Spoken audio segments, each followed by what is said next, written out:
Hi guys, for today's video, ito nga, kagigising ko lang, medyo sumama na naman yung ano ko, yung malikod-likod ko sa pagmamasa. Alam niyo naman, basta fondant, masahan ng labanan. Pero grabe, kahit paano, hindi ako nahirapan sa ano na to, sa cake na to. Ang taroy. Siguro medyo sanay na tayong magaganito, magpupundan. Kaya lang, kapag ka medyo napahinga yung katawan mo sa pagmamasa, tapos biglang masa ka na naman, o diba? Sakit talaga ng katawan mo dyan. So, kagigising ko nga lang dahil medyo, hindi naman ako ganong kapuyat kasi 12:30 nagmasa ako. Mga 1 hour ko lang ginawa yung pagmamasa. So, nakita nyo naman dun sa post ko, diba? White and black na yung nagawa kong fondant. Then, ito na nga. Then, ay ano daw? Medyo na ano kasi sa pagpapakulay ng black ng fondant. Alam niyo naman kapag ka-black talagang kakain at kakain talaga to ng kulay ng ano. Actually, pinag-combine ko dito. Ang dami. Mali pala ako. Kasi una kong ginamit yan yung Sugar King na black na ano. Then naglagay ako ng konting brown, konting red. Tapos naglagay pa ako ng petraco. Then babagsak din pala ako sa Chef Master na talagang nagpakabog. Actually, hindi talaga. Ginawa ko talaga yun para mas makatipid sa kulay. Pero parang feeling ko hindi. Parang feeling ko hindi ako nakatipid. So, ito na nga, pakita ko sa inyo kung paano ko lang to ginawa. Ano to, ang bongga ng kliyente ko na to. Grabe guys. Isang usapan. Yung tipong madali lang kausap, diba? Yung isang tanong, isang sagot, yes, pagdating, diba? Yung wala nang eme-eme na pag-uusap. At take note, full paid agad 1 week before ng ano, ng event. The next day, na nag-inquire siya nung gabi, madaling araw pa to si ma'am nag-inquire. Then, usap lang kami, konting paliwanag, then ganyan-ganyan. Then, nag-deal kami agad. Then, fully paid agad, diba? So, ano to, Christmas party cake nila na ginanap dyan sa may Hydro Resort, sa may Bita. So, ang lapit lang nito sa Deca. So, talagang kami na rin yung nag-deliver. Nag-volunteer na rin ako. Actually, tinanong pa nga ni ma'am kung ipipick up ba nila or ihahatid. Then, sabi ko, sige ma'am, kami na lang. Para naman at the same time, makita ko rin yung loob ng resort. Kasi first time ko din siyang pinasok kanina nung dineliver namin to. So, ayun na nga, pakita ko lang ang size nito is 7x4 at 5x4 na full fondant yung body. Hindi ko na napakita sa inyo yung kung paano ko siya ginanasyan. Pero grabe, hindi ako medyo nahirapan sa paggaganash at pagpapakinis ng pagpapaganash dito guys. Kasi ang ginamit ko lang dito, water ganache. At ang ginamit kong chocolate compound is berries. Bittersweet siya. Ayan. So, kita nyo naman, first time ko din. Yung una, pasaklob yung ginawa ko eh. Pero parang medyo nahirapan ako sa pasaklob. Ewan ko ba pa yung time na nahihirapan ako or ano. Hindi, yung actually ibabaw na cake nito is pasaklob. At itong sa ilalim is paneling. So, ayan, ganyan lang yung technique na gaya ng napapanood natin sa mga ibang nagbablog ng cake, diba? Sila Langga, sila Robert De Armas, ganyan yung technique. So, ayan, lapit ko lang sa inyo. Kita nyo naman yung icing at saka yung kapal ng chocolate. Kita nyo naman. Then, ayan, hagod na naman tayo sa pagmamasa. So, pinagpalit ko nga yung table ko kasi kapag ganitong masahan, kailangan ko tong stainless table ko na, yung prepping table. Kasi talagang yung pwersa mo sa pagmamasa, sa pag-roll ng, ayan, ng rolling pin, sa pagpapalapat.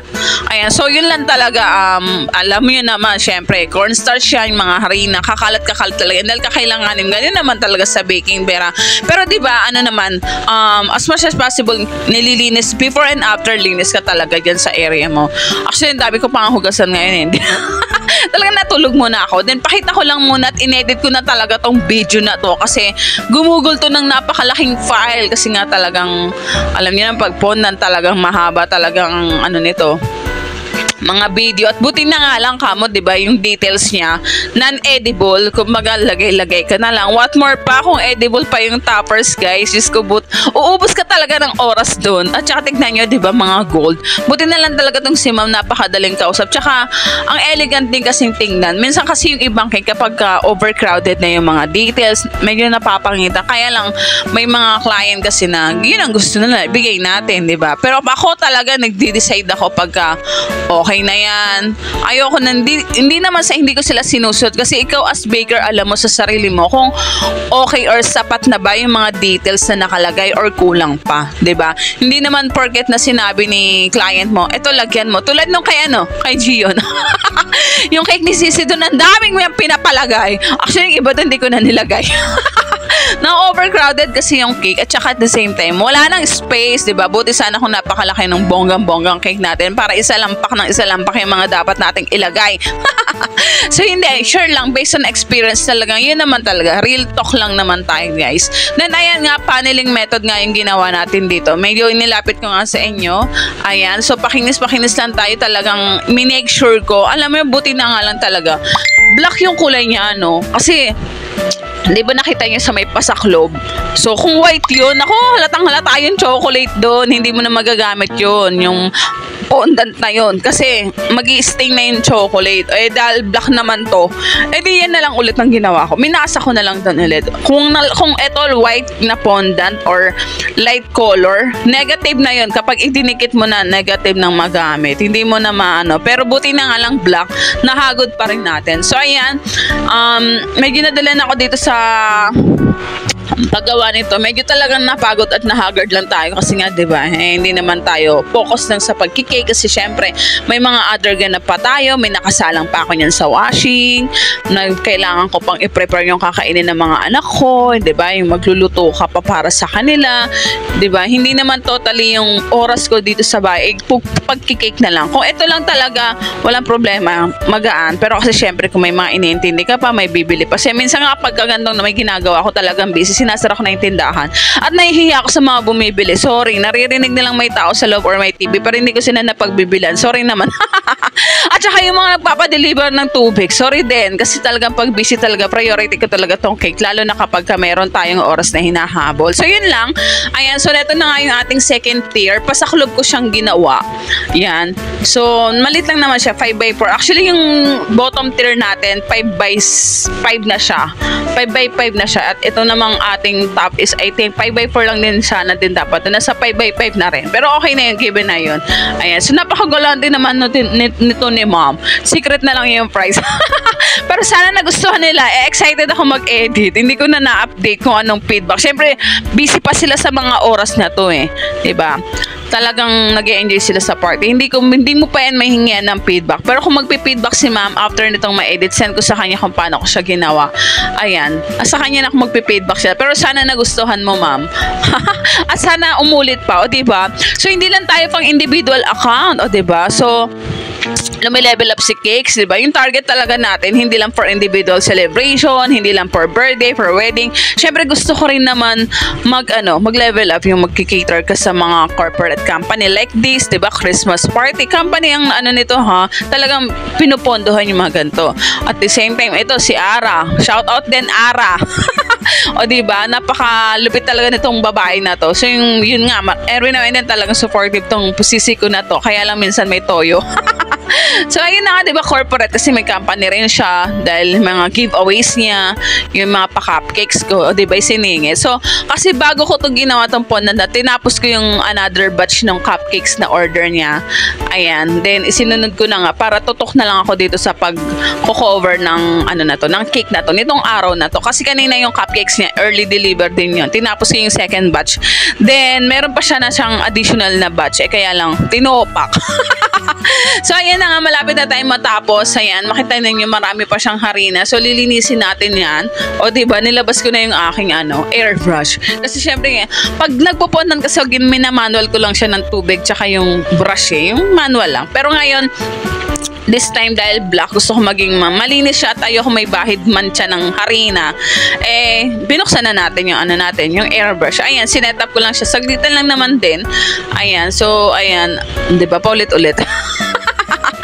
So, pakita ko lang, nililinis na natin siya. O, diba? Mas mabilis nga naman talaga kapag airbrush yung gantong gagamitin mo at talagang malinis tingnan. O, diba? So, malay nyo, one of this day, mag-invest ako din yung parang steamer, yung plancha.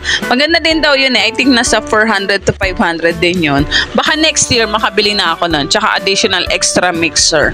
Ayan. So, actually talaga, every baker's dreams to have a, English. Every baker's dream, diba, nagpa-plan or nagdi-dream din na magkaroon ng physical store. Pero right now, dito muna ako sa loob kasi may market pa naman. Tsaka malilit pa kasi mga anak ko eh. Hindi ko pa yata kayang i-handle by Pero siguro, 2 or 3 years from now, ipon muna syempre ng kapital. Kasi ayokong umupa ng pwesto na mauubos sa upa yung ano mo, yung store mo. Kung kaya naman na at makapag-ipon ng God's perfect time, di ba? Kung will ni Lord na ibigay sa atin soon, di ba?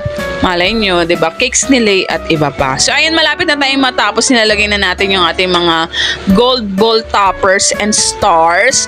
Ayan. Then, shout out nga pala kay Mitch. Yan. So, siya yung nagpa-customize ako sa kanya ng topper na to eh.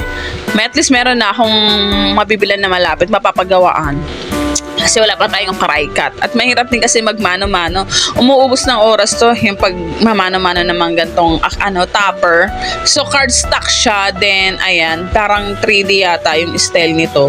Kasi naka-emboss, diba? So malapit na tayo. Ayan, pakita ko na, lagay-lagay na lang tayo ng mga topper niya sa paligid. Ayan, itong mga stars na to, in order ko lang din to sa orange up. To, maka-orange up. Ayan, so yung mga gold balls natin, yan, in-order ko lang din yan. So, talagang pre-prepare ko siya ng mas maaga. At least 2 days before, kailangan ready na yan. Kasi mahirap magahol at maghanap pa kung saan-saan. Yun, so ganun ako. Kapag may cake order, at least 2 days before, ready na yung mga topper. Then, nakapag-bake ka na rin at least 2 days before para nasiset kasi choco moist siya. Mas maganda pa rin na i-rep siya ng maayos at nasiset siya. So, ito na yung ating final look. Ayan, so sana nagustuhan mo to, madam. Ayan, shout out and thank you so much to Sinming Company. Ayan, enjoy sa inyong Christmas party dyan sa may Hydro Resorts Manila. Ayan, so ito na yung ating pakita ko lang, diba? So ito na rin yung area nila. Dito kami, diniliver na rin namin. Lapit lang kasi 5 minutes walk lang nga yata to pero minutor pa rin namin. Ayan, so ito yung venue. Meron siyang indoor pool. Ito naman kasi mga uso ngayon, di ba? Yung mga pool nasa nasa city na. Ayan, so ayan yung kanilang team, black and gold. So at least mas maganda yung maaga yung ating cake kasi yung nagagahol tayo na nalilate na naman. So ayun lang for today's video. Maraming salamat sa mga nagtitiwala at magtitiwala pa. God bless everyone. Bye-bye.